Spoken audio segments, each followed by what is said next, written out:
ये जब भी हम कोई फिल्म देखते हैं, कोई फिल्म बड़ी इंटरेस्टिंग लगती है ना, मज़ा आ जाता है देखकर। और कुछ फिल्में ऐसी होती है, यार कितना बोरिंग बनाया, काहे बनाया भैया, ऐसा फीलिंग आने लगता है। क्यों आता है? क्योंकि जब भी हम कोई फिल्म देखते हैं ना, उससे कनेक्ट हो जाते हैं। कभी कभी लगता है ये कनेक्शन ही चला जाता है, बहुत लेजी या फिर बहुत ऐसे स्ट्रेच होता है, ऐसा फील होता है। आज मैं वही बताने वाला हूँ कि क्या क्या ऐसी कुछ कुछ पैरामीटर्स होते हैं जिस पे फिल्में बनाए जाते हैं और किससे ये पता चलता है कि फिल्में अच्छी हैं या बुरी हैं। Hello, this is Sagar Singh, you are watching बज़ुक। और आज हम डिकोड करने वाले कैसे किस फिल्म को पैरामीटर्स में चेक करते हैं और कैसे उस पर एनालाइज करते हैं। तो पॉइंटर शुरू करने से पहले मैं आपको एक रेफरेंस देना चाहता हूँ एक फिल्म का, जिसका नाम है बाहुबली। और बाहुबली के रेफरेंस में कुछ पैरामीटर्स आपके सामने लेकर आऊंगा, उसके थ्रू मैं बात करने वाला हूँ और समझाने वाला हूँ कि कैसे इस पैरामीटर्स के थ्रू इस चीज़ों को हम देख सकते हैं और कैसे एनालाइज कर सकते हैं। Point number 1, this story telling. देखिए, कोई भी फिल्म है ना, प्लॉट बहुत इंपॉर्टेंट होता है और जितना प्लॉट इंटरेस्टिंग हो उतना ही मज़ा आता है। देखिए, प्लॉट नॉर्मल भी हो सकता है। अगर एग्जांपल हम बाहुबली का भी लें तो बाहुबली की कहानी क्या थी?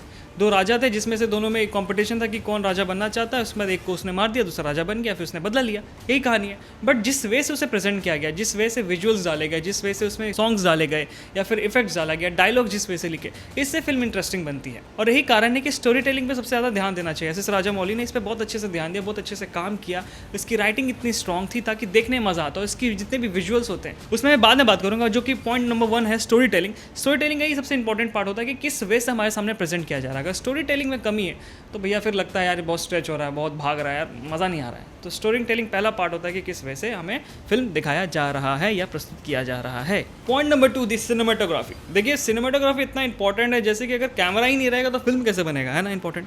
इसलिए बहुत इंपॉर्टेंट है कि किस वे से इसे शूट किया जा रहा है। रेफरेंस में मैं ले सकता हूँ बाहुबली को, जैसा मैंने कहा था आपको पहले। अगर हम बाहुबली को इंट्रोड्यूस कर रहे हैं तो कैसे करेंगे? सीधा उसका चेहरा दिखा देंगे, कैसे मजा आएगा? कि इम्पैक्टफुल होना चाहिए ना। पहले नीचे से उसके पैर की वॉकिंग ले रहे, फिर छाती ले रहे, फिर कंधा दिखाए, फिर सर दिखाए, एक इम्पैक्ट फील हुआ, है ना, मज़ा आता देखने में। और दूसरी तरफ विजुअल्स भी बहुत इंपॉर्टेंट होते हैं। जैसे किस वे से एंगल से लिया जा रहा है शॉट। जैसे कटप्पा ने बाहुबली को क्यों मारा, जो इतना फेमस हुआ था, उस सीन को अगर हम देखें, पीछे आग लगी हुई है, शैडो दिख रहा है और कटप्पा तलवार लेके मस्त मारा उसको। देखने में विजुअली कितना इंपैक्टफुल और कितना इंटरेस्टिंग था यार। भाई ये क्या दिखा है, कितने अच्छे वे से दिखा है। तो कितना मैटर करता है कि किस एंगल से हमें शूट किया जा रहा है, किस वे से विजुअली हमें दिखाया जा रहा है, ये बहुत मैटर करता है। इसलिए जितने भी विजुअली जितने अच्छे से हम इसे शूट करेंगे उतना अच्छा देखने को मिलेगा, वो जितना अच्छा देखने को मिलेगा लोग उतना अच्छा कनेक्ट करेंगे। तो ये इंपॉर्टेंट था पॉइंट। पॉइंट नंबर 3, दी साउंड डिज़ाइन। देखिए, क्या है ना कि अगर म्यूज़िक ढंग का नहीं होगा ना फिल्म में, तो माई मूड ही नहीं बनेगा, क्रिएट ही नहीं होगा माहौल। और म्यूज़िक का ध्यान बहुत ज़रूरी देने के लिए। इसलिए जब भी हम कोई फिल्म देखते हैं, आप ध्यान देना कि म्यूज़िक कैसा है फिल्म का। बाहुबली की जब भी एंट्री होती है तो हमें एक म्यूज़िक सुनने को मिलता है, एक ऐसा प्राइड सा फील होता है यार कि कोई बंदा आ रहा है भैया, मतलब है भाई बंदे में दम। या फिर कोई भी अगर गाने भी सुन लोगे आप उसके, तो आप ऐसा देखोगे कि उसके कल्चरल कुछ इंस्ट्रूमेंट यूज़ किए गए। मतलब कि जहाँ उस कल्चर में जो जो इंस्ट्रूमेंट्स यूज़ किए जाते हैं, जैसे कि नगाड़ा हुआ या फिर ढोल हुआ।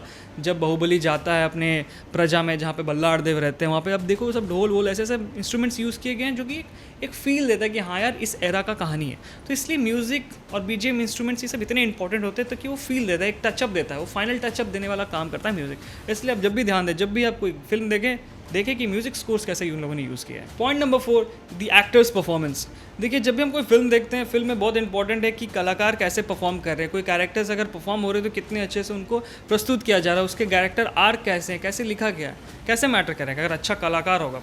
ये तो हम सब देख के पहचान ही जाते हैं कि कोई फिल्म, अगर हम कोई फिल्म देख रहे हैं, अगर कोई एक्टर्स को देखते परफॉर्म करते हो और अच्छा नहीं कर रहा तो यार टच होता ना, यार नहीं भाई क्या क्या कर रहा है, तब बकवास लगा, ऐसा फील आता है ना। क्यों आता है फील? क्योंकि डेप्थ नहीं है। अगर हम ही अच्छे से एक्सप्रेस नहीं करेंगे तो आदमी कैसे कोई ले पाएगा? अगर मैं ही अच्छे से नहीं बोलूँगा तो आप कैसे सुनेंगे? तो वही चीज़ होता है। कुछ कुछ एक्टर्स होते हैं जो उतना काम नहीं करते अपने बैक स्टोरीज पे, या फिर राइटिंग उतनी अच्छी नहीं होती, इसलिए निकल कर नहीं आता है। बाहुबली में आप देख लो, सारे कैरेक्टर्स इतने डेप्थ हैं, सबके इतने अच्छे बैक स्टोरीज हैं कि वो कुछ भी परफॉर्म करे वो निकल कर आता है। और ऑब्वियसली सारे एक्टर्स इतने बढ़िया बढ़िया कि क्या बताएं। तो ये बहुत ज़रूरी है कि कैरेक्टर के डेप्थ होने चाहिए। अगर कैरेक्टर में डेप्थ अच्छा नहीं होगा, फिल्म की राइटिंग अच्छी नहीं होगी, जो मेरा पहला पॉइंट था कि स्टोरी टेलिंग अगर अच्छी नहीं होगी, राइटिंग अच्छी नहीं होगी, कहाँ से निकल कर आएगा। सो ये बहुत मैटर करता है कि एक्टर्स को कितना काम दिया गया और कितना काम वो पहले से होमवर्क करके आए और कितना हमारे सामने प्रेजेंट कर रहे हैं। ये बिल्कुल देखना इंपॉर्टेंट होता है। और इस वजह से हम जज करते हैं कि एक्टिंग की परफॉर्मेंस कैसी है, एक्टर की परफॉर्मेंस किस वे से हमारे सामने निकल कर आ रही है। तो ये बहुत इंपॉर्टेंट पॉइंट है भैया। और आखिरी पॉइंट है द डायरेक्शन। देखिए, डायरेक्शन एक ऐसी चीज़ है, डायरेक्टर अगर बढ़िया नहीं हुआ तो भैया पूरा नाव डूब जाएगा। ऐसा कहते हैं। क्यों कहते हैं? क्योंकि डायरेक्टर पूरा फिल्म देख रहा है, उसके सामने पूरा वो दुनिया उसके सामने चल रहा है और वही ढंग से नहीं देखेगा। बाहुबली को ले लीजिए, बाहुबली में उससे पता था राजा मौली जी को कि क्या क्या चीज़ें उनको दिखानी है, किस वे से दिखानी है। कटप्पा वाली चीज़ पहले भी दिखा सकते थे, बाद में अगर नहीं दिखाते तो फिर पार्ट 2 कैसे बनता है, या फिर कितनी चीज़ें हो सकती है। बट जिस वे से प्लेसमेंट होती है हर एक चीज़ों की, ये कितना इंपॉर्टेंट है। जो जितने भी पॉइंट्स हैं ना भैया, सब डायरेक्शन में आते हैं। अगर इसमें से एक भी पॉइंट खराब होगा तो डायरेक्शन पे ही सब कुछ है कि डायरेक्टर ऐसा है। पर हम लोग क्या करते हैं, हम लोग एक्टर को बोलते हैं एक्टर अच्छा नहीं काम किया, वो ऐसा काम नहीं किया। डायरेक्टर कहीं ना कहीं बच जाते हैं। बट ये बहुत ज़रूरी है कि डायरेक्शन पे हमें पहले फोकस करना चाहिए कि डायरेक्शन कैसा किया है। अब डायरेक्टर जैसा बोलेगा वैसा एक्टर करेगा, तो डायरेक्टर ही मेन होता है। अगर डायरेक्शन ही अच्छा नहीं हुआ तो फिर कोई मतलब नहीं। तो जब भी आप फिल्म देखें, ये देखें कैसी राइटिंग है, कैसे एक्टिंग परफॉर्मेंस है, म्यूजिक कैसा है, कैसा प्लॉट है, और किस वे से प्रेजेंट किया जा रहा है। पेस तो स्लो नहीं हो रहा है, बहुत फास्ट नहीं जा रहा है, ये सब कुछ आता है डायरेक्शन के पॉइंट में। तो ये था हमारी तरफ से कि कैसे आप एक फिल्म को एनालाइज करते हो और कैसे जानते हैं कि कोई फिल्म अच्छी है, बुरी है, और कैसे आप उस पर काम कर सकते हैं। ऐसे वीडियोज़ के लिए बज़ू को सब्सक्राइब करें, वीडियो को लाइक करें। Bye bye.